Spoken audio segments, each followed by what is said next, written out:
오늘 제목은 너는 나를 따르라인데요. 요즘 선악과 먹은 상태에 대해서 이야기를 하고 있습니다. 어, 그리고 이 이야기는 다른 사람의 이야기가 아니라 우리의 얘기라고 이렇게 말씀을 전했죠. 어, 사람들은요, 선악과를 다 먹은 상태예요. 그러니까 나 자신에 대한 판단이 잘못돼. 닉 부이치치가 나는 아무것도 못해. 그건 자기 판단인 거예요. 아담과 같은 판단이. 닉 부이치치 엄마가 닉 부이치치를 보고 너는 안 되겠다. 이것도 자기 판단이에요. 하나님을 떠나면은요, 나에 대해서 판단을 잘못해요. 상대방에 대해서 잘못 판단해요. 그리고 이 세상 자체에 대해서도 잘못 판단합니다. 세상을 살아가는 기준도 내 기준으로 그래서 내가 주인 되어서 내가 주체가 된 판단이 난무하면 많은 것을 내 기준의 옳고 그름을 가지고 생각하고 살아가는 거예요. 그래서 그게 마음의 병을 만들어요. 맞다 틀리다 하고 있는 생각들이 머리에 꼬리를 물어서 계속 그것이 자기를 괴롭게 하는 거예요. 그러니까 자기 생각이 아닌 하나님의 시선으로 나를 볼 수 있다. 내가 나무 뒤에 숨어 있지 않고 주님께 나를 고백하고 나가면 상하고 통회하는 심령으로 나가면 주님께서 받아주신다는 걸 알아야 돼. 근데 내가 그것을 하지 않고 내 마음을 지키는 거란 말이야. 그래서 우리가 다른 사람을 치유해야죠. 교회는 사람을 치유하는 겁니다. 그리고 우리 자녀도 또 잘 돼야 되잖아요. 근데 어, 우리가 말로서는 할 수가 없어요. 우리가 말로써 막 복음을 너 알고 있니? 다 안다고 하죠. 나 예수님 믿어요 하지 누가 교회 다니는 친구들이 나는 예수님을 거부합니다. 그렇지는 않는다고요. 근데 결국에는 말로 하는 게 아니라 내 온몸에서 뿜어져 나오고자 있는 이런 상태인 것입니다. 그래서 하나님의 나라가 이루어지는 쪽으로 우리 개인이 치유를 받아야 된다. 제가 복음을 전하지만 뒤에서는 몰래 이제 술을 먹고 다녀요. 그리고 술 먹는 건 중요하지 않아. 속으로 생각하고 있어요. 복음이면 다니까.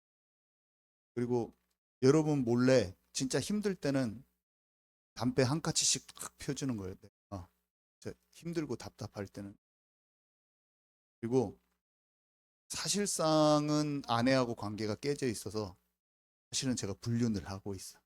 살짝 살짝. 그러면요. 저의 모습을 우리 청년들이 다 따라서 합니다. 아, 내가 목사님처럼 잘 전하고 이렇게 허용이 되는구나. 아, 이래도 괜찮다. 왜냐하면 복음이니까. 이게 우리가 마찬가지예요. 뭐냐면 우리가 가정에서 자녀들을 잘 기르고 싶어요. 그러니까 우리가 마음이 급하니까 다그칠 수 있죠. 자녀들을. 근데 내가 속 깊은 치유가 일어나지 않으면 내 영적으로 뿜어져 나가는 것은 어떤 잘못된 기준을 계속 전달하고 있는지 몰라요. 우리는 그 지점을 찾아야 됩니다. 혼의 치유라는 것을 계속 얘기하고 있는데요. 어, 예수님은 믿어요. 꼭 막 헌신은 많이 해. 근데 돈에 대해서 내가 어떤 딱 상황만 만나면 안절부절해. 걱정 염려해. 그 다음에 투기를 해, 투기. 막 주식에만 계속 매달려 있어. 어떤 사행성 이런 것을 벗어나지 못한 어, 돈에 대한 어떤 자기도 모르는 집착이 있는 거예요. 자기는 깨닫지 못하는 거예요. 자기는 모릅니다. 자기 자신. 그러면요. 자녀들은 그걸 그대로 다 습득합니다. 왜냐? 그 집안 분위기라는 것은 팔라우에서 어떤 사람을 말하는데 자기는 본래 술병이 집에 안에 다 나들구러 다니더래요. 다 술 취해 있고. 그래서 그것이 아주 정상적인 줄 알았대요. 또 술 취한 인생을 살고 있는 거예요. 근데 복음을 듣고 이제 빠져나온 거죠. 이 아저씨가. 이것도 마찬가지예요. 집에서 세상 성공주의야. 집에서 만약에 자아를 실현해야 된다는 강한 그런 게 있어. 엄마가 공부를 진짜 하고 싶었는데 못했어. 근데 자녀를 진짜 푸시해서 진짜 성공하게 만들어. 좋은 대학교. 그러면은 어떻게 되냐면 자기 마음에, 그 아이들 마음에 세상에서는 잘못했다고 하지 않지만 성공주의, 그것이 어떻게 만드냐면 심각한 경쟁의식, 그리고 비교의식, 결국에는 시기 질투, 아주 심한 것으로 그 가정에서부터 만들어져 있습니다. 근데 예수님 믿어도 모를 수가 있어요. 이게 그렇다는 걸 모를 수가 있어요. 교회와 목회자에 대한 원망도 마찬가지입니다. 어떤 집안은요, 교회만 계속 옮겨 다녀. 자녀가 그대로 먹는 거예요. 자녀가 그대로 먹으면 어떻게 되냐면 늘 교회만 가면 목사님 욕만 해. 어디 교회 가도 목사님 욕하고. 늘 영적 리더 탓하고. 그래서 부모의 그 신앙은 그대로 물려지는 거예요. 말씀을 들을 때마다 판단해. 맨날. 불신앙의 말만 하는 집안은 그 자녀들이요, 교회만 가면 불신앙만. 영혼이 병들게 만드는 것은 부모죠, 이미. 또 이런 것도 있어요. 내가 예수님은 다 믿고 사는데 제가 이렇게 할 수도 있어요. 어떤 사람에 대한 원망만큼은 절대로 안 푸는 거예요. 그냥 여기 한 켠에 탁 놔둔 다음에 원망과 상처는 한 켠에 탁 놔두고 절대로 용서하지 않아. 근데 사람들 눈에는 안 보여요. 근데 마음속에 미움과 원망을 갖다가 탁 여기에 딱 구석에다 제껴놓고 그냥 신앙생활을 하는 거예요.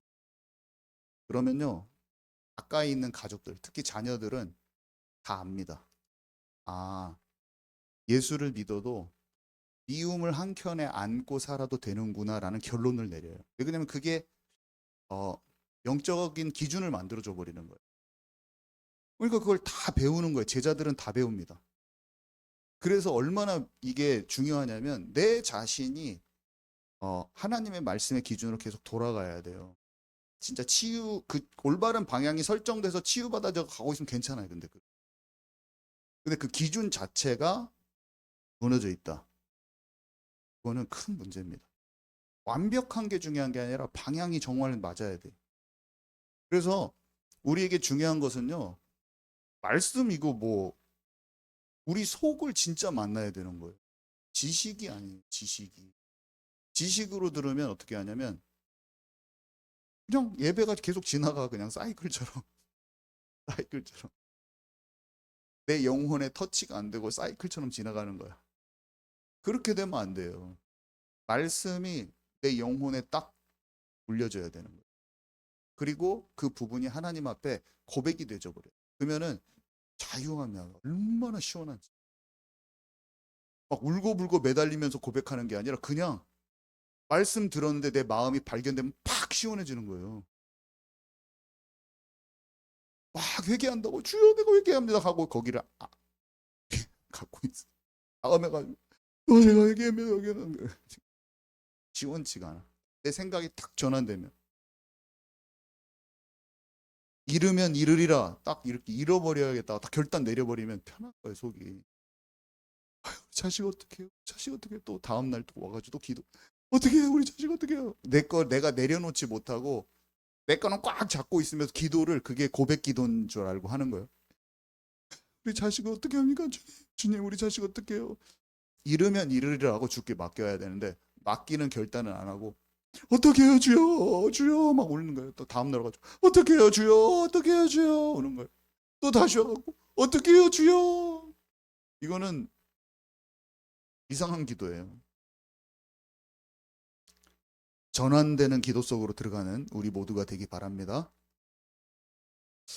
그리고요, 교회마다 주시는 합당한 말씀이 있어요. 그 시에 그 말씀을 주시거든요. 사실은 그 말씀들이 엄청 지금 흘러가고 있어요. 그래서 제가 이런 말을 했었죠. 이미 지나가고 있어, 다. 그거를 여러분들을 다 놓쳤을 수도 있어요. 지난 1년간 주신 말씀을 여러분이 얼만큼 받았는가 저는 모르겠지만 10을 줬는데 어떤 사람은 7을 받아들였어요. 10을 줬는데 어떤 사람은 3을 받아들였어요. 어떤 사람은 2, 어떤 사람은 1. 하나님이 주셨어도 판단에 있으면 그렇게 돼버리는 거예요. 저는 전에 들은 말로 메시지를 만드는 것도 아니에요. 제가 오늘 전하는 말씀도 이번 주에 갑자기 전한 말씀도 아니에요. 정한 말씀도 아니에요. 지난주에 주중에 어떤 키워드를 주셔서 그거를 적어놨어요. 다. 거기에 묵상하면서 살을 붙였을 뿐이지 그냥 뼈대를 주셨어요. 이미 지난주에. 지난주 일주일 더 전 일이죠. 메모장에 다 적어놓은 거거든요. 마음에 기도를 하는데 샘솟듯이 막 주셨어요. 거실에 앉아 있는데 막 다다다다다 적어놨다가 그 얘기를 하는 거예요. 갑자기 어저께 만든 것도 아니라 말씀이. 성령은요 지금도 우리에게 말씀하고 계세요. 분명해요. 저는 저한테 주셨다고 생각을 안 하고 그냥 우리 교회에 주셨다고 생각이 들어요. 누가 두를 사람이 있다 그냥 그렇게 믿고 이거 준비가 된 거예요. 그래서 지식이 많아지는 게 중요한 게 아니라 오늘 내게 말씀하시는 걸 듣는 저와 여러분 되기 바랍니다. 저의 예를 조금 말씀드리면 목회자의 일을 하고 싶었지만요. 제 판단을 내 안에 있는 판단을 사람에 대한 판단을 오랫동안 버리지 못했기 때문에 다른 사람을 내 생각의 감옥에 제가 가둬놨었죠. 논리적으로 그 사람은 이게 나빠요, 저게 나빠요 이렇게 막 1번 이 사람은 이게 나쁘다. 2번 이 사람은 이게 나쁘다. 3번 이 사람은 이게 나쁘다. 한 10개 정도 이렇게 해놨는데 그래서 진짜 잘못된 거 아니냐. 그래서 그 마음을 딱 견지하고 있는 거예요. 제 마음속에. 그 사람에 대한 내 기준을. 근데 주님이 분명히 말씀하죠. 네 말이 맞아도 내가 그 사람을 사랑하고 기다리는 것과 네 마음은 달라. 분명히 저게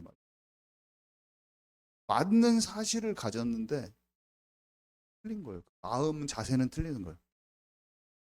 팩트가 잘못된 게 아니라 그 사람에 대한 마음의 태도가 잘못된 거예요. 분명히 죽음 앞에서 깨달았다니까요. 너무 힘든데 알게 됐어. 아, 그래서 마음을 진짜 돌이키고 때문에 마음이 편해지더라고. 그 사람의 문제가 아니라 내 마음의 문제. 사랑이 없는 마음, 기다릴 수 없는 마음에 된 거예요. 그리고 제 자신에 대한 미래에 대한 불안감, 개척해야 되냐, 가만히 있어야 되냐, 이런 것도 있었죠. 하나님의 대답이 없으면요, 여러분, 나를 치유하면서 기다리면 돼요. 기다리는 시간이 좀 힘들고 어려워 보이지만, 나를 치유하면서, 치유하는 게 더 빨라. 내가 치유 안 되는데 어디 가도 안 돼요. 내가 그릇이 너무 깨져 있어. 영혼을 담을 수가 없어요. 나를 빨리 치유하는 게 더 빨라. 물고기는 하나님이 갖다 줘요. 그래서 나를 더 깊이 치유하는 쪽으로 가야 된다. 그리고 하나님의 때라는 느낌이 오면은 내 마음 속에 있는 내 생각들을 막 걷어내기 시작하면 나중에 하나님의 때에 움직일 것도 알아지거든요. 그때는 움직이라는 사인이 와요. 그때는 사람들 눈치 보지 말고 움직여야 돼. 딱 옵니다. 근데 언제 오냐면 내 동기나 나의 두려움이나 내 생각을 제거할 때, 내 욕심이나 이런 걸 제거할 때 하나님의 길이 보여요. 내 앞에 길이 내 욕심으로 똘똘 뭉쳐 있으면 내가 잡고 있잖아요. 그러면 그게 잘 될 것 같은데 절대 내 길이 안 보여. 그리고 그 사람이 놓잖아요. 그럼 그 사람이 하나님이 하실 그 일이 다른 사람도 보여. 놀랍죠. 이 사람이 준비가 되잖아요. 그러면은 다른 사람이 이 사람이 준비된 것도 아는 거예요. 근데 이 사람이 가야 될 소중한 길이 있는데 움켜쥐고 있기 때문에 아직 준비가 안 돼서 시작할 수 없다는 것도 보이는 거예요. 여러분 제 말이 이해 가십니까? 이 사람이 가야 될 길이 있어요. 하나님의 목적지가. 근데 이 사람이 스스로 너무 꽉 잡고 있기 때문에 그 길을 못 가. 자기 스스로. 근데 이 사람이 놓잖아요? 그러면 그 길이 이제 합당한 때가 되었구나. 기도하는 사람도 알 수가 있는. 그래서 뭐가 되려고 할 필요가 없어. 그냥 내 상태를 움켜쥔 걸 다 내려놓으면 그때 길이 열립니다. 때는 절대 늦지 않아요. 그래서 하나님의 음성이 들린 날 저는 치유가 시작됐어요. 나의 논리로 사람을 네 생각의 감옥에 가둬놨다는 하나님의 음성을 들었어요, 저는. 분명한 내면의 음성이었어요. 머리가 터질 것 같이 아프면서 알게 됐죠. 근데 그날 치유가 시작됐어요. 주님 앞에 가면 내가 잘못된 길로 갈 수 있겠구나. 영원히. 그런 생각이 들면서 죽음을 놓고 생각하니까 치유가 시작됐어. 인정을 했지 내가 그런 사람이다. 내가 진짜 악한 사람이다. 나는 진짜 살인적 보복감을 갖고 사는 사람이다. 나는 겉으로 포장하고 목회자로 포장했지만 마음속에서는 용서하지 못한다. 그걸 인정을 하기 싫었어요. 너무너무 인정하기 싫은 거 있죠. 미칠 것처럼 인정하기 싫었어요. 내 자신을 지키고 싶은 마음이 너무 많았어요. 근데 그 지옥 갈 수밖에 없고 막 너무 죽을 것 같은 상황 속에서 그 인정하는 것이 너무 힘들더라고. 왜 이렇게 자존심이 많아. 아유, 저는 악독한 자예요. 주님의 사랑으로 그렇게 할 수 없어요. 근데 인정하니까 정말 죽을 것 같이 내 자신에게 창피하고 막 이렇게 사람 눈치를 봐 나는. 다른 사람한테 비춰지는 그게 주님 앞에 엎드리는 것보다 더 중요해 나는. 왜 이렇게 나는 왜 그런 사람인지. 근데 그 단단한 내 자아를 주님께 그날 새벽 3시, 4시에 드렸을 때 마음이 자유해지더라고. 조금씩. 그것도 한 번에 되지도 않고 한 2년에 걸쳐가지고 아주 조금씩. 그래서 여러분 아담을 잘 생각해 볼 때요. 아담은 자기 자신에 대한 판단이 잘못됐었어요. 여러분과 저는 하나님이 반드시 인도하셔요, 여러분. 낙심하지도 말고 상황에 얽매이지도 마세요. 여러분의 미래가 불투명합니까, 여러분? 그래서 마음에 좀 조바심이 납니까? 아니요. 증인되게 하겠다고 약속하죠. 내가 너와 함께하고 세상 끝날까지 항상 함께 있으리. 빛을 발하는 존재가 된다고 분명히 약속하죠. 다른 사람에 대한 판단이 우리는 잘못됐어요. 내가 미운 사람 있죠. 내가 꼴보기 싫은 사람. 그 사람은 반드시 생명을 얻고 살아나야 돼. 그 꼴보기 싫은 사람. 하나님이 사랑하시는 자. 하나님이 모든 물과 피를 쏟으시고 자기의 생명을 내어주신 사람이에요. 나보다 더 쓰임받을 수도 있어요. 그 사람이 나보다 더 큰 그릇으로 더 크게 쓰임받을 수도 있어요. 하나님이 그 사람들을 우리 옆에 주신 거죠. 나에 대한 판단과 다른 사람에 대한 판단을 주님의 시선으로 우리는 바꿔버려야 돼요. 그 얘기를 했었어요. 첫 번째 십자가의 길입니다. 베드로는요 18절에 보면 네가 젊어서는 스스로 띠띠고 원하는 곳으로 다녔지만 늙어서는 네 팔을 벌리리니 남이 너에게 띠띠우고 원하지 않는 곳으로 데려가리라 그랬어요. 베드로는요 자기 주관대로 살은 거예요. 그러니까 어떻게 됐어요? 어려운 상황이 왔을 때 예수님 막 부인해버리고 자기의 그 생각을 바꿀 수가 없어. 3번 부인해버리고 예수님을 그렇게 사랑하는데도요 급박한 상황이 되면 자기 뜻대로 다 움직이는 사람. 그러니까 얼마나 민망해요. 3번이나 물어보니까 마음에 근심이 되는 거죠. 사랑하는데도 사랑할 수 없었던 자기 자신을 주님이 다 아시는데 자기는 사랑하기는 사랑하는 거야. 근데 주님이 말씀해 주죠. 네가 그렇게 다 그거 얘기를 다 한 거야. 네가 옛날에 내가 주님과 대화를 다 했잖아요. 주님 못 박히시기 전날 밤에 오게라도 내가 죽음의 가운데도 내가 따라가겠습니다 해놓고 바로 그냥 3번 부인해버리는 자기 수준을 주님이 다 아시는데 사랑하냐고 물어봤을 때는 또 사랑하는 거. 패러독스. 이 모순이 되는 이런 상황 속에서. 근데 네가 앞으로는 성령님도 잘 받는 사람이 될 거야. 한마디로 이렇게 얘기해 주신 거예요. 하나님 아버지의 뜻이 네 삶에 있다면 그런 선택들을 네가 잘하고 가게 될 거야. 그런 말이에요. 근데 어떻게 됐어요? 이 베드로가. 그 응답을 오순절날 가장 먼저 받아. 사람들이 막 술 취한 거 아니야? 막 방언 좀 하니까. 그랬더니 아니요, 이건 말씀이 성취된 것입니다. 사람들은 엉뚱한 판단들을 하고 있을 때 그 무리 가운데 지금 성령의 불이 떨어진 걸 보고 올바른 말을 딱 해버려. 하나님의 관점으로. 이거는 성령 받은 거야. 요엘서의 말씀의 성취야. 이렇게 말해버려.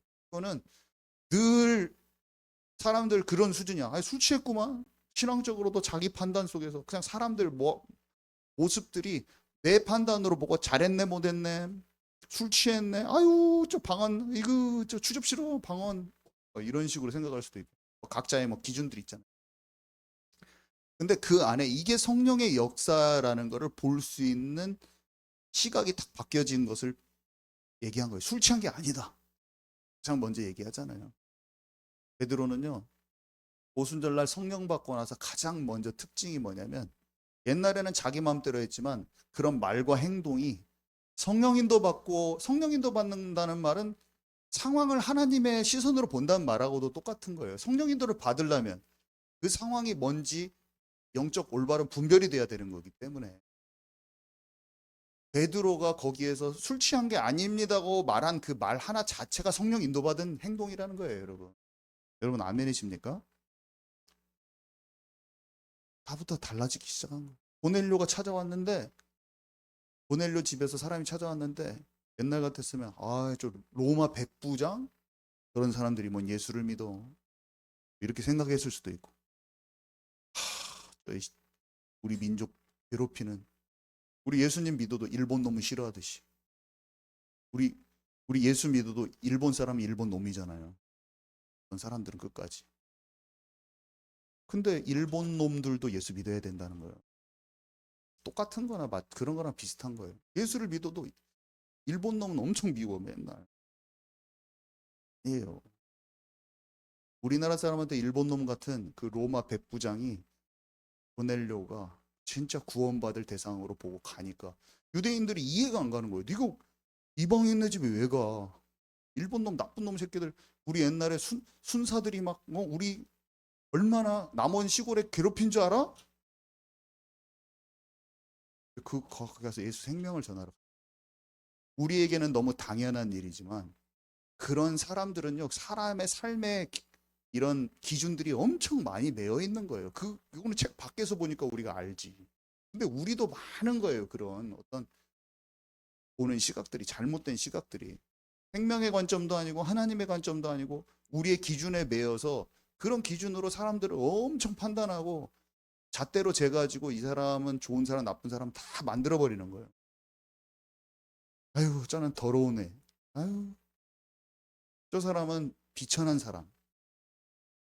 비천한 사람, 잘난 사람이 있는 게 아니에요. 전부 다 예수 생명이 필요한 사람이지.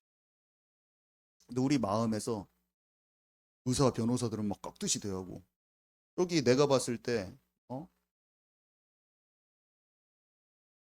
교양 없고 삶이 비천해. 그러면 내가 그 사람 등급을 정해버려. 그런 것도 다 마찬가지. 아니에요. 다 예수 생명이 다 필요해요.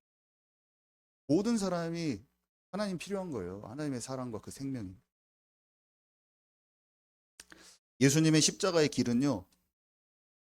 얼마나 힘듭니까? 고통스러운 길. 죽을 것 같이 힘든 길.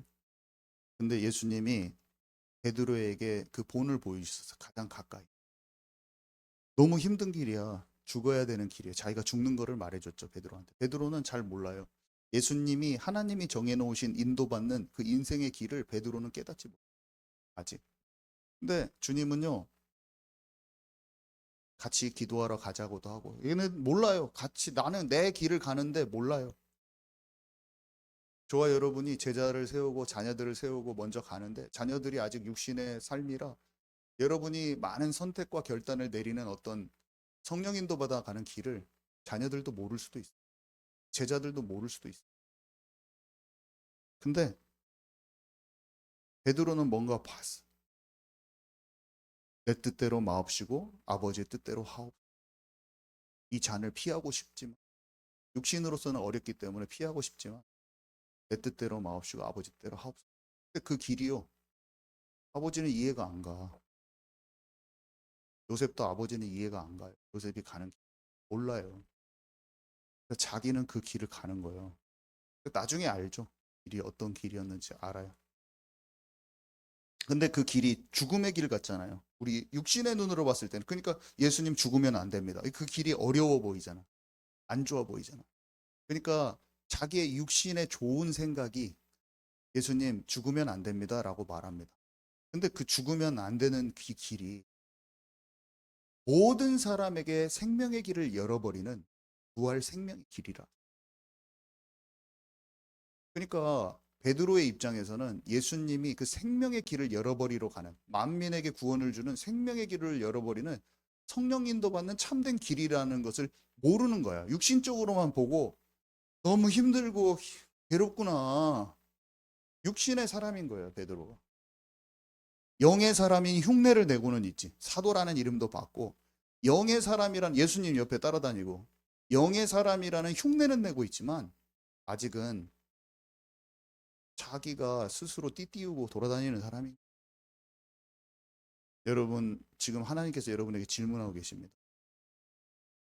여러분은 진짜 주님께서 나에게 원하시는 길, 상황 속에서 그것을 상식적으로 옳은 것으로 막는 사람입니다.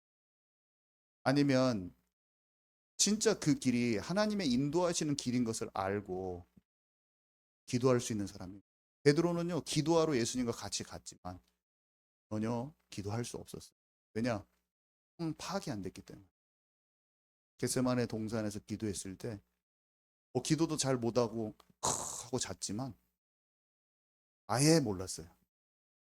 예수님의 길 자체를 모릅니다. 여러분과 저는요, 예수님이 베드로를 세웠듯이 여러분도 제자를 세우게 되는 거예요. 내가 가는 길을 다 보고 있어요. 몰라. 제가 죽고 깨달을 수도 있어요. 어떤 사람들을 세워 나가다 보면 아, 그때 목사님이 뭔가 알고 했구나. 영의 말이었구나. 나중에 알 수도 있어요. 일단 알아졌기 때문에 모를 때하고 알 때가 딱 분명히 갈라져 버리는 거예요. 성령을 받으면 알게 돼 있어요. 그리고 치유되게 돼 있어요. 베드로는 어땠어요? 자기 생각은 가지 않는 것인지 알았지만 기도하니까 지붕에서 기도하니까 고넬료 집에 가야 될 환상을 봤잖아요. 자기가 아직 잘 몰라도. 여러분과 저는 어떻게 돼야 되냐면 삶 속의 많은 선택과 이런 과정 속에서 내가 모를 때 나는 분명히 주변 분위기에 따라 사람들의 판단 따라 내 생각을 고집하고 고넬료 집에 안 가! 이렇게 하기가 너무 쉬운 거예요. 다른 유대인들과 다 마찬가지로. 근데 하나님의 뜻을 진짜 질문해서 그럼 하나님이 환상을 보여줘서라도 알려주셔. 여러분 아멘이십니까? 중요한 것은요, 환상을 보여줘서라도 알려주신다니까요. 그래서 중요한 것은 모든 상황 속에서 기도를 해야지. 기도를 안 하고 내 생각을 고집하고 사람에 대해서, 환경에 대해서, 상황에 대해서 내 생각을 고집하는 거예요. 내 좋은 생각. 내 좋은 생각을 고집하는 것처럼 무서운 게 없어요. 착하면 착할수록 더 안 좋은 영향력을 미쳐. 아유, 정영 목사님 그냥 성질 고집 이게 세가지고 막 그런데 저기 착한 사람들, 착한 장로님이 영적으로는 안 맞는 말인데 상식적으로는 좋은 말을 했어요. 그럼 막는 거예요. 왜냐면 그 사람이 더 착하니까. 우리 양진 장로님 착해. 안 착해요? 착한 사람이 말했는데 제가 딱 말했으면 맞을 수 있다니까요. 성령 인도를 진짜 잘 받아가는 그 과정을 우리가 훈련되어지고 많은 것이 치유받기를 바랍니다. 베드로의 이야기는요, 오늘 나의 이야기예요. 그거는 어디 뭐 먼데 있는 이야기가 아니에요. 창세기 43장 13절에서 14절 말씀 우리 함께 읽도록 하겠습니다. 시작. 내 아우도 데리고 떠나 다시 그 사람에게로 가라. 전능하신 하나님께서 그 사람 앞에서 너희에게 은혜를 베푸사 그 사람으로 너희 다른 형 베냐민을 돌려보내게 하시기를 원한다. 내가 자식을 잃게 되면 이르리로다. 네, 요셉이 보디발 장군 집을 거쳐서 감옥을 거쳐서 지금은 국무총리가 되어 있는 상황입니다. 근데 가뭄이 와가지고 온 형제들이요, 애굽에 가서 이제 애굽의 국무총리가 된 요셉을 만났어요. 근데 자기 동생 요셉인지는 아직 모르죠. 근데 요셉이요, 베냐민을 데려오라고 하는 거예요. 형 하나 잡아놓고 감옥에다. 그래서 가족들이 다 돌아갑니다. 그래서 그 가족들 형제들이 아버지 요셉을 만나가지고 빨리빨리 말하고 가야 되는데 지금 시간이 많이 지났어요. 근데 그 형제 중에 유다가 아버지 야곱한테 말하는 거예요. 아버지 진짜 가야 됩니다. 그때 야곱이 하는 말이에요. 야곱은 얼마나 괴롭냐면 자기가 라헬을 사랑했기 때문에 라헬의 아들인 요셉과 베냐민이 너무나 자기는 소중해. 편애를 하고 있어. 편애를. 근데 요셉 잃은 것도 슬픈데 베냐민 이제 잃을 거 생각하니까 가슴이 속이 찢어지는 거예요. 이게 절대로 못 갈 것 같은 거예요. 근데 여기에 얘기를 한 거예요. 네 아우를 데리고 떠나라. 베냐민을 데리고 떠나. 그 사람에게로 가라. 그 사람은 지금 요셉이잖아요. 몰라. 요셉인지도 모르고 그 사람한테 가라 그래. 지금 야곱은 복된 길로 가는 것을 전혀 모르고 있는 거예요. 전능하신 하나님께서 그 사람 앞에서 너에게 은혜를 베푸시고 그 사람으로 너희 다른 형제와 베냐민을 돌려보내게 하시기를 원하노라. 엉뚱한 말을 하고 있어. 자기가 가서 살아 이제.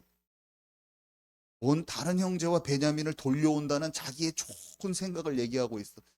그리고 하나님이 복 주셔갖고 우리가 우리 자녀와 우리 상황과 모든 걸 놓고 하나님 이 문제는 이렇게 해결해 주세요. 내가 딱 정해놨어. 내가 답을 정해놨어요. 하나님 박사 마치고 전북대 교수하게 해주세요. 아멘. 내 기도야. 나의 좋은 기도. 우리 엄마가 정혁이가 진짜 올해는 교회 교수 자리가 꼭 열려지게 하옵소서. 자기가 정해놨어. 난 다 때려칠 마음을 갖고 있는데 하나님이 저를 부르셨다니까요. 지금 요셉의 감옥 기간이야. 감옥 기간. 감옥 기간에 감옥에 있어야 돼요? 안 그래요, 엄마? 감옥 노예 기간이요. 노예 기간이 좀 길어. 앞으로도 노예 기간이 좀 많이 남았어. 나는 조금 마음을 편하게 해요. 노예 기간 같이 기쁨으로 하고 있는 게 걱정하지 마. 그 말해도 우리 여기가 교수의 길이 열려지게 하고 아멘. 하나님이 너에게 은혜를 베푸셔가지고 너희들이 다 여기로 돌아오면 좋겠다. 아멘. 근데 한 가지 맞는 것을 했어. 내려놨어. 그 기도를 틀리기는 틀렸는데 이 자식을 잃으면 잃으리라 하고 맡기기는 맡겼어. 아직은 하나님의 계획을 아는 눈이 너무 둔감해가지고 내가 세운 다 목표, 자녀가 어떻게 됐으면 좋겠는 내 목표 다 세워놓고 그 기도를 하고 있는데 하나님의 복된 계획. 지금 야곱아, 네가 가는 거예요. 지금 하나님, 네가 가는 거예요. 지금 주님 이 말 고백하고 있을 때 지금 다 듣고 계셔. 내가 천사도 다 보여주고 있는데 아직도 엉뚱한 말하고 있네. 라반 집에서 그렇게 돌려가지고 고생시켰는데 아직도 자기 생각. 아, 야곱아, 야곱아. 저한테도 여러분한테도 이렇게 하시겠죠? 이게 생각들이 이렇게 많이 하고 있겠죠, 여러분? 근데 하나 잘했어요. 포기했어요, 자기 자식. 내려놓은 거는 확실했어. 모든 일을 하나님께 맡기겠다는 그걸 하긴 했어요. 아직 기도를 자기 맘대로 하고 방향 설정은 자기가 했지만 어쨌든 자식을 맡기긴 맡겼어요. 근데 유다의 말을 따라서 돌아가면 세 가지가 해결돼요. 첫 번째, 잃어버린 아들 요셉을 만납니다. 큰 기쁨이 기다리고 있어요. 둘째, 지금 가뭄이 와서 먹고 살기 힘든데 고센 땅에서 잘 먹고 잘 삽니다. 아주 그냥 떵떵거리면서 바로왕 앞에서 바로왕의 앞에서도요. 야곱이 어떻게 하는지 알죠? 얼마나 멋진 어마어마한 장례식을 또 해주고 이 가족들이요. 장난이 아니게 큰 부를 얻죠. 세 번째, 아브라함에게 하나님께서 네 자손들이 어떤 강대국에 들어가서 4대 만에 나올 것이다. 그러니까 입애굽하고 출애굽 이것은 하나님이 계획하신 거거든요.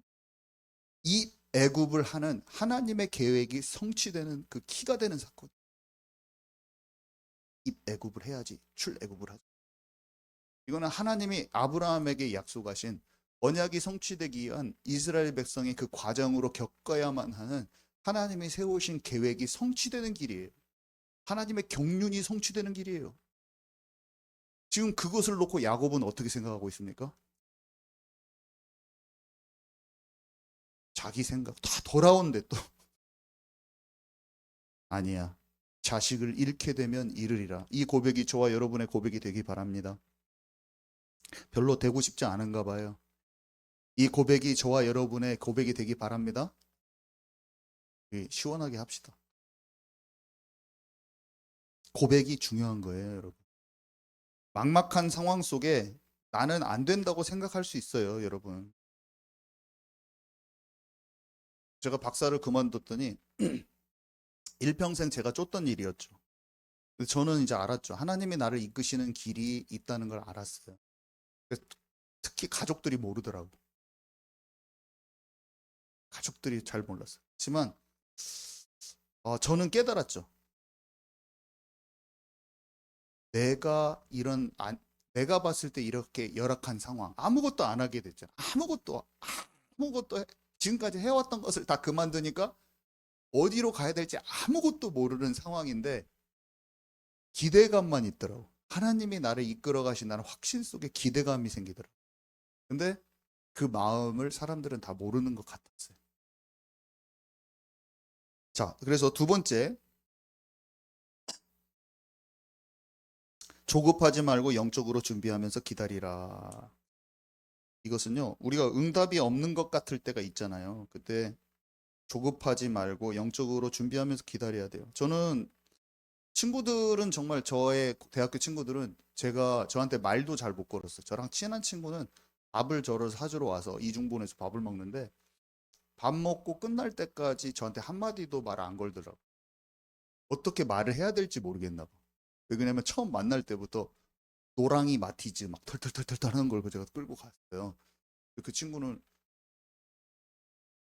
직장도 좋고 하니까 큰 SUV 딱 끌고 왔는데 나를 딱 보더니 나는 진짜 아무렇지도 않은데 나의 행색을 보니까 너무 그랬나 봐요. 말을 안 하더라고. 또, 동영아 나 괜찮아. 나 아무렇지도 않아. 나 괜찮아. 자꾸 내가 그 말을 해줬어. 나 괜찮아. 그러니까 야, 괜찮냐? 너 다 하고 와서 다 아무것도 안 해도 되냐? 막 하면서 막 처음에 이제 내가 그만뒀을 때 모든 것을 다 그만하고 나 있을 때 아, 괜찮아. 이 말을 했던 기억이 납니다. 그리고 나서도 저는요. 수년간 그냥 아무 곳에도 이름이 알려지지 않는 그냥 사역을 하는 거예요. 사람들은요. 유튜브가 대박이 나요. 응? 어떤 사람은 수천 명을 모으고 수천 명이 아니라도 큰 집회를 하고 어떤 사람들은 귀신 내어 쫓고 병 고치는 능력이 나타나게 아무 작은 사역만 하는 거예요. 맨날 전북대 가서 노방전도 거절해. 3시간 동안 거절당. 맹년을 제자는 하나도 안 세워지고 시간만 다 허비하는 것 같은 시간만 수년을 막 10년을 계속 그것만 하는 거야. 근데 계속 기분이 무너지지가 않더라고. 하나도 저는 마음이 안 무너졌어요. 그냥 나의 길을 간다. 하나도 안 무너졌어요. 주님이 허락하셔서 가는 길에 대해서 마음이 무너져 본 적이 한 번도 없어요. 왜냐하면 이미 그게 딱 확정이 된 거죠. 여러분 이게 와야 됩니다, 여러분. 뭐가 응답이 있어서 우리가 즐겁다면 기쁘다면 내 삶에 맨날 응답이 없고 하면 맨날 지쳤다, 낙심과 요동치는 삶이야. 내가 사역자로 하나님이 부르셨는지 안 부르셨는지도 모를 때도 있었어요. 수년간.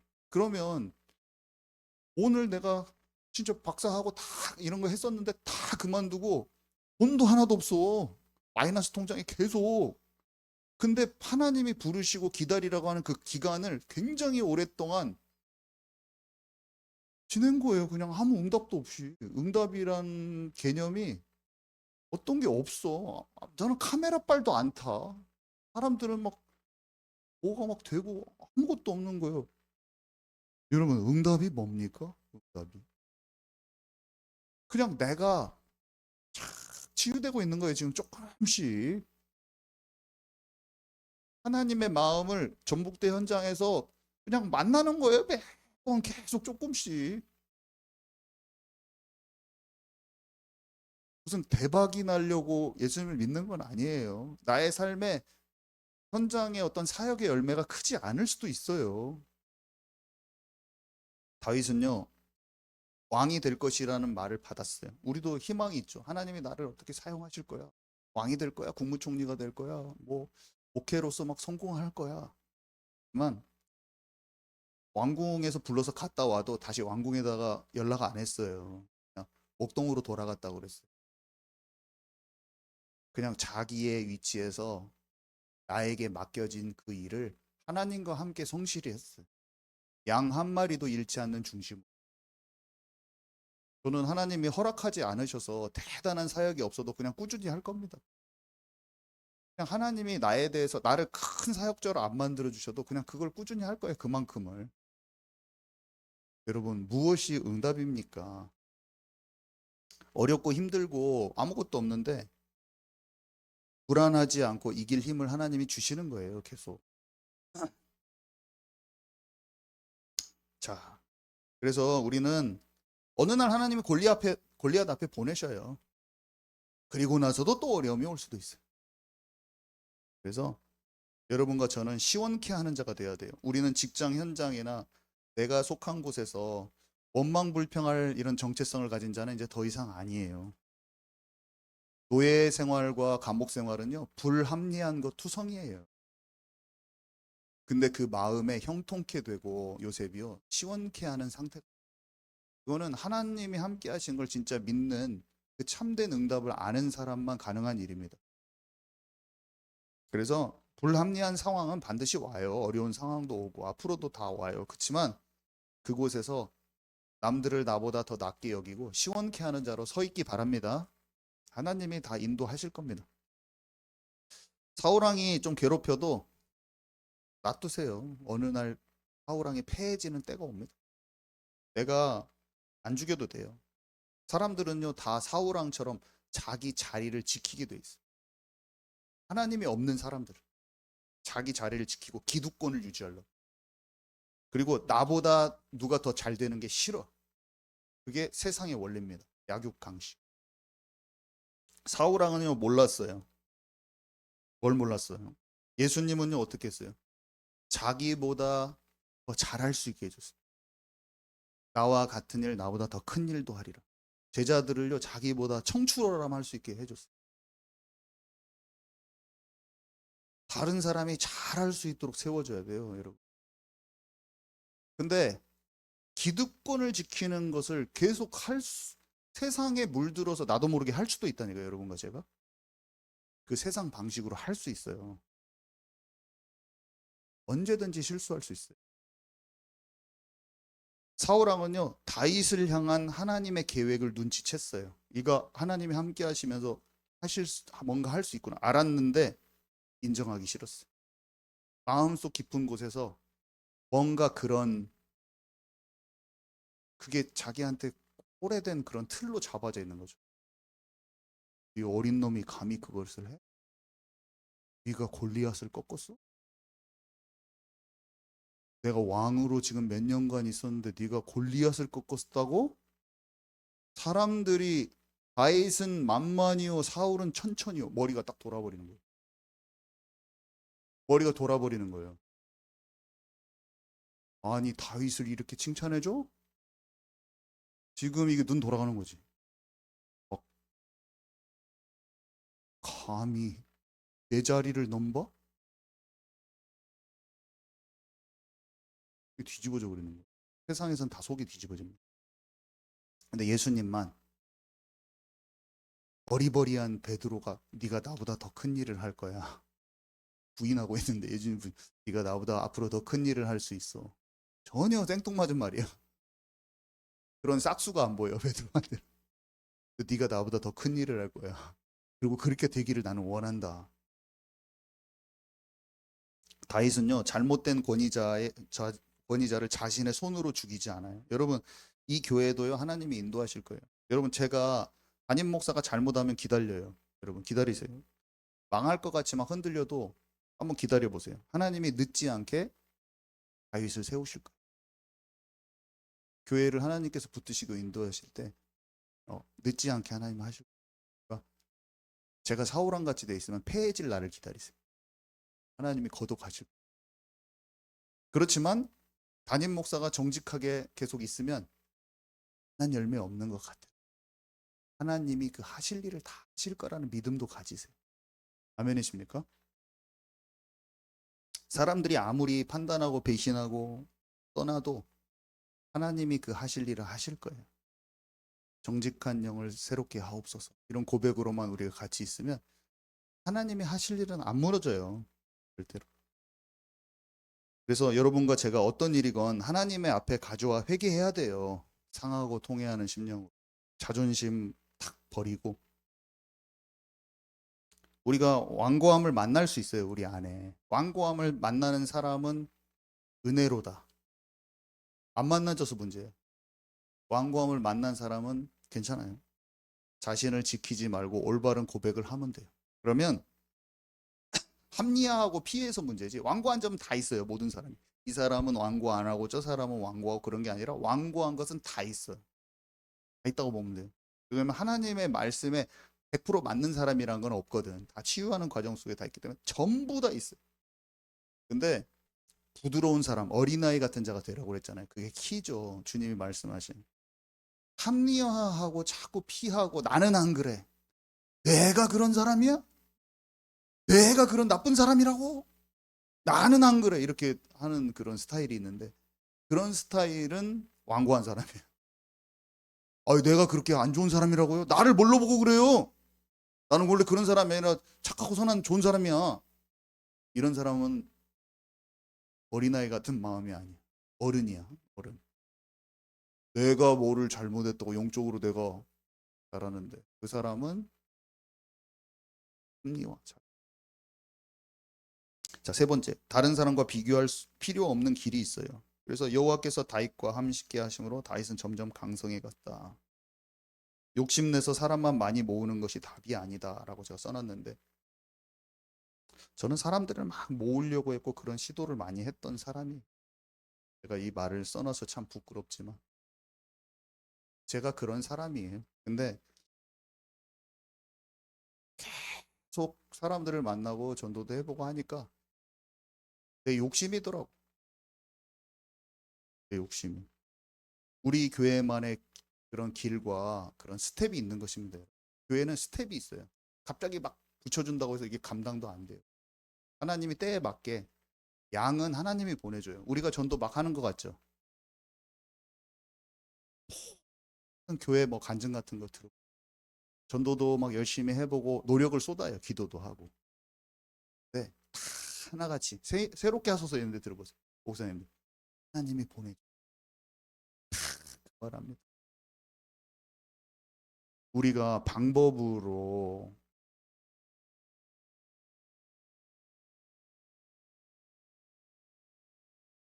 문효영 사님이 기도하자고 그랬는데 기도해야 돼요. 우리.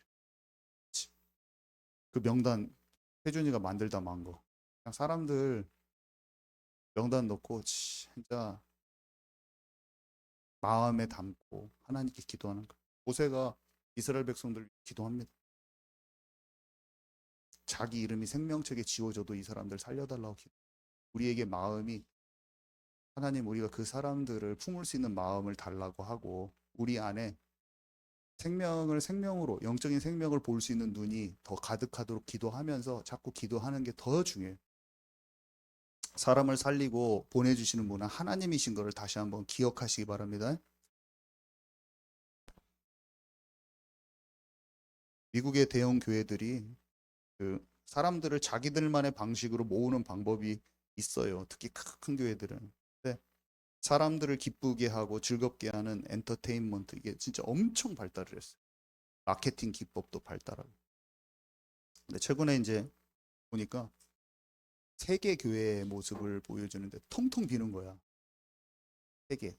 제가 이름만 말하면 다 아는 대형 교회.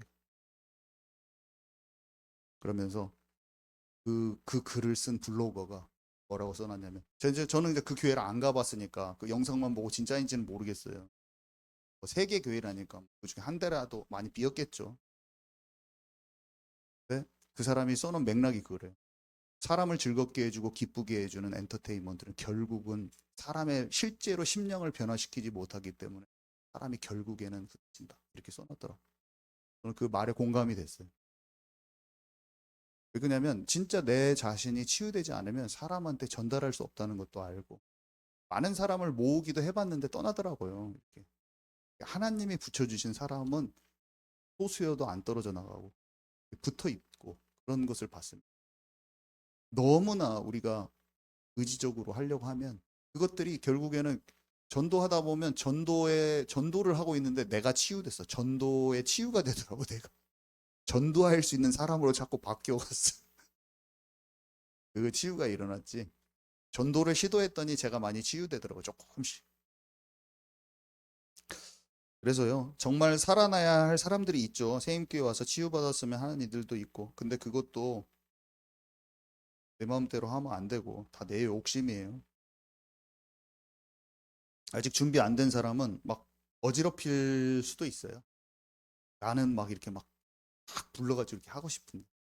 그래서 욕심내서 사람만 다 모으는 것도 답이 아니에요. 올 수 있는 낮은 마음이 될 때 진정한 치유가 일어나는 거예요. 그러면 다 하지 맙니까? 아니에요. 다 하고 있어요.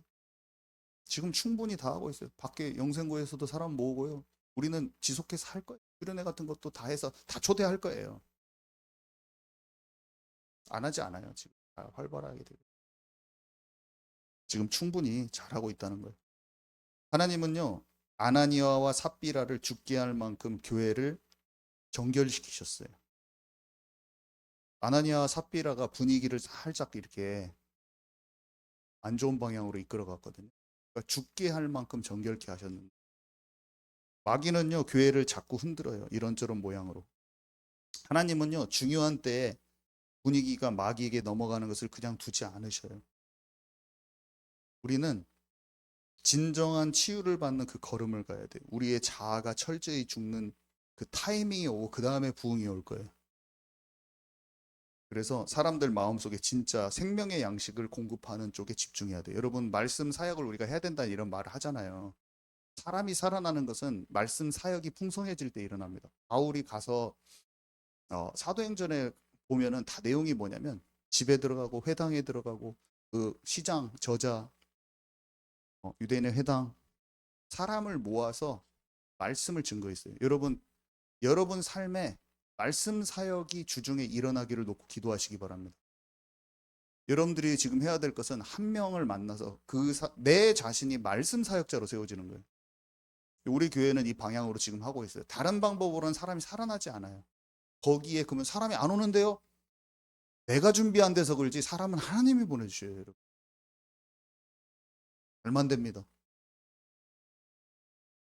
내 자신을 말씀 사역자로 준비하세요. 그리고 내 삶의 삶 속에서 말씀 사역을 한 개, 두 개 열어가 보세요. 여기에 집중하세요. 선생님 저는 아닌데요. 그냥 제 말대로 하세요. 그것도 훈련이에요.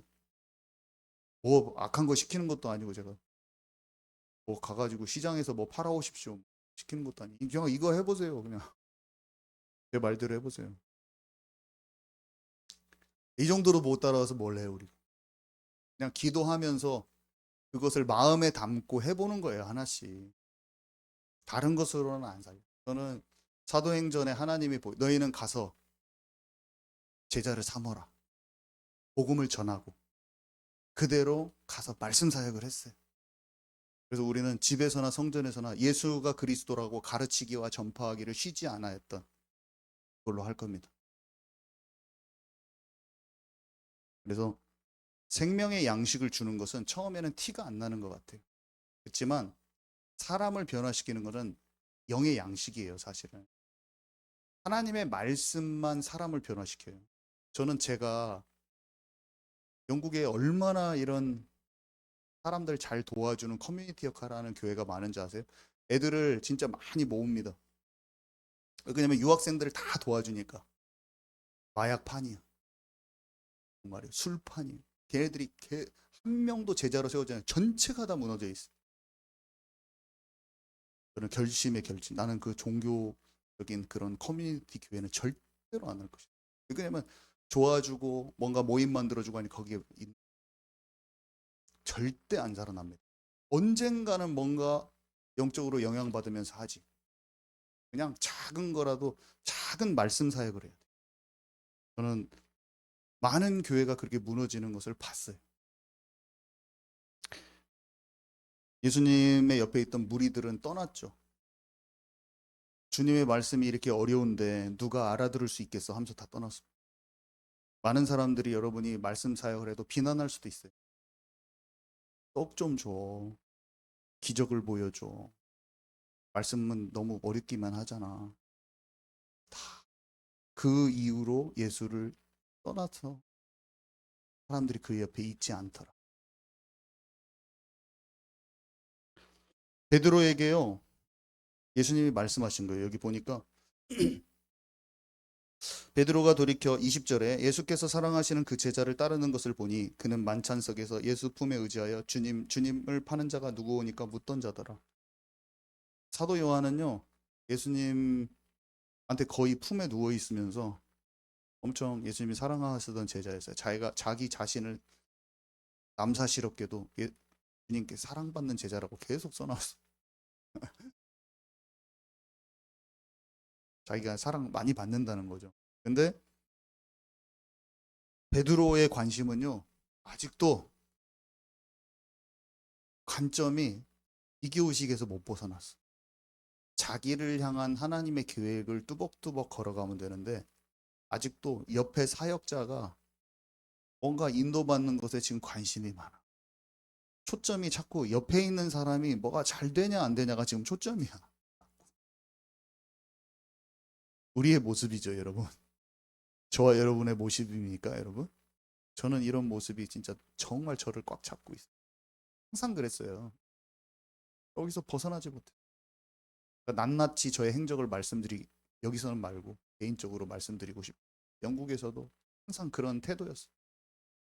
찬양팀에서도 젊은 청년들 사이에서도 하나님의 일을 하면서도 저는 항상 제 마음에 늘 제가 잘 되고 뭐 나는 안 되고 그런 것에 사로잡혀서 그런 의식에.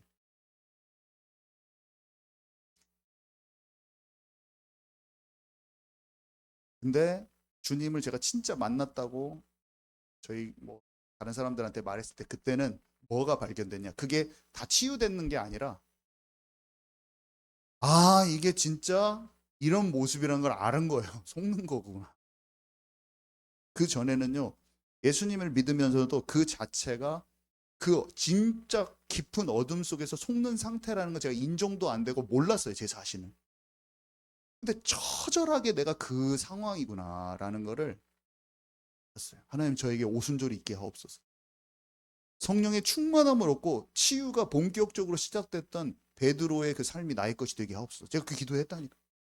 그러니까 성령 충만이 임하고 치유가 시작됐어요. 치유에 시작된 것을 제가 아는 거예요. 그러니까 저도 말씀을 전하고 이런 할 때 확신이 있어요. 그냥 베드로가 겪었던 걸 그대로 겪어버린 거예요. 제 내면에서 그대로 일어난 거예요. 그래서 어떤 것과도 아니 유명하고 대단한 목사님이 있지만 제가 그것을 사역에 부러워하고 그러잖아요. 나도 있으니까 전혀 부럽지 않습니다. 그래서 그냥 다 배워요. 그 사람들의 좋은 것이 있으면 받을 마음이 있고 배울 마음이 있어요. 옛날에는요 그것 자체도 힘들었을 수도 있어요. 왜냐?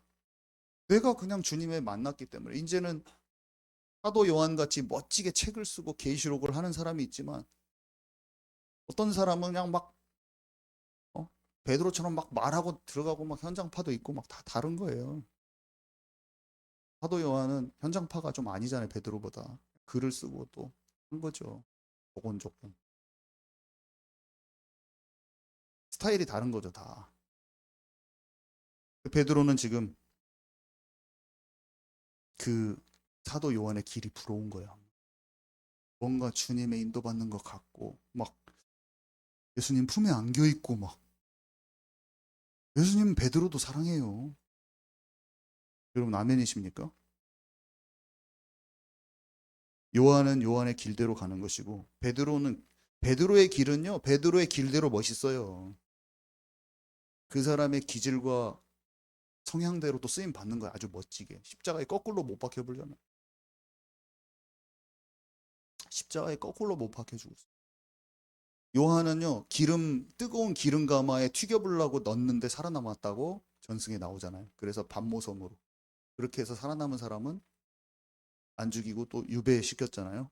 그렇게 기록에 남아있는데, 멋지면서도 어려운 길이죠.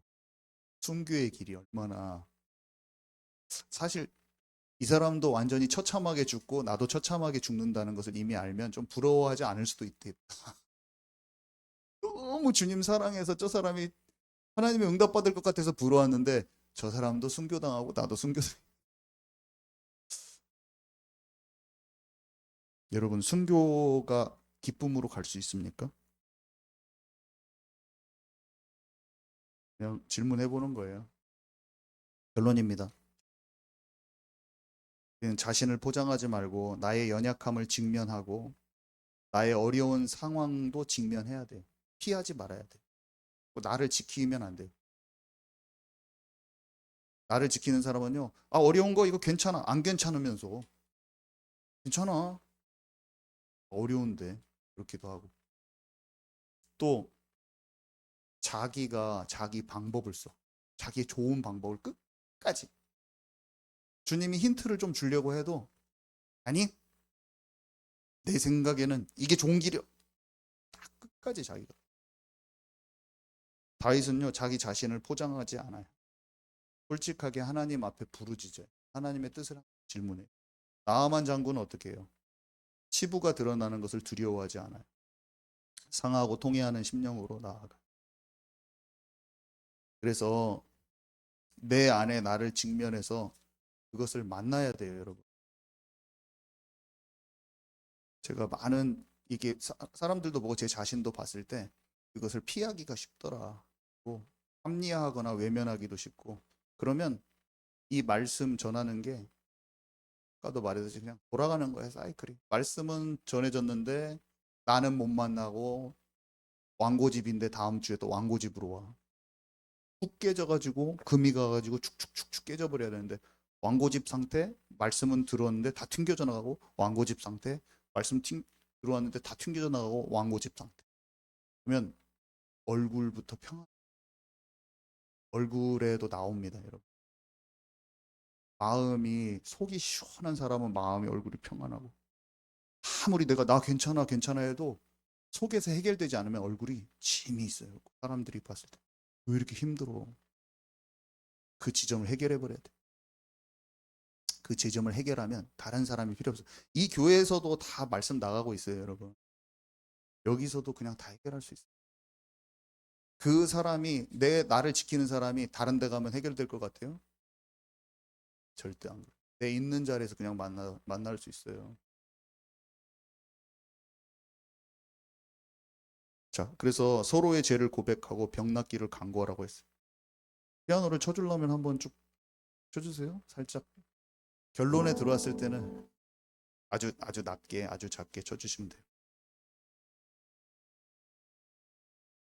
우리는 누가 더 대단하고 그런 거 아니에요. 엘리야가 우리와 성정이 같다고 했잖아요. 사람이 막 뛰어나서 능력이 나타난 것도 아니고,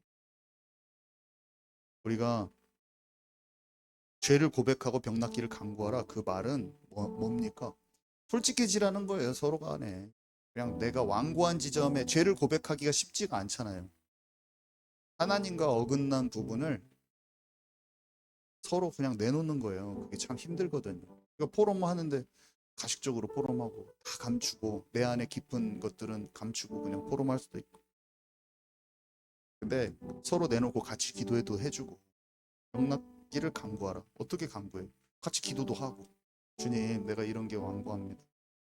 그런 걸 하라는 거예요. 소통해야 돼, 소통. 영적인 소통은 자신의 연약함과 감정을 상대방에게 이야기할 수 있는 건데, 우리는 의견을 낸다고 하면서 막 잘못 지적하고 막 그런 것에 습관화되어 있는지 몰라요. 여기서 의견을 내야 돼, 내 목소리를 내야 돼, 그러면서 그런 것들이 서로 막 잘못만 지적. 근데 나의 연약함을 내놓을 때 깨지는 거예요, 내가. 사실은 지적한다 이것은, 그러니까 의견을 내놓는다 하면 상대방의 뭔가 이것은 이렇게 바뀌어야 돼 이런 걸 얘기하는 거거든요. 근데 정작 나를 바꾸는 거는 더 되게 하는지도 바꿔 나가야겠지만 내가 중요해요.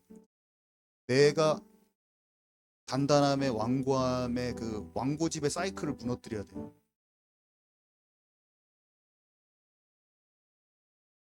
그래서 자신의 마음을 표현하라. 이번 주에 말한 대로